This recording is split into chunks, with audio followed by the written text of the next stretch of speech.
Hello, boys and girls, and welcome to Reading with Me. I know last week you did all of your reading in Spanish with Señora Castaño, and this week we're going to still be focusing on the author's purpose and persuade, but we're going to be doing it with a new book and this time in English. So before we went on break, we were still practicing the author's purpose, and we had read a lot of books that were in form. Remember, this one here in the middle was inform. And to inform, what does that mean?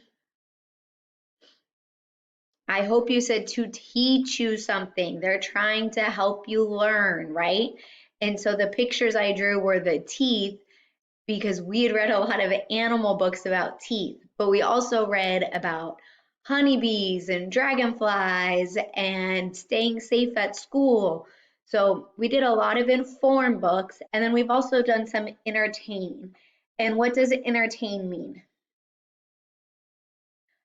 Remember I drew a heart and my version of Mickey Mouse?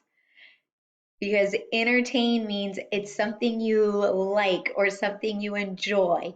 So usually our entertain books are kind of our silly and fun books. I think of Frankenstein and stuff like that. So we've talked a little bit about persuade.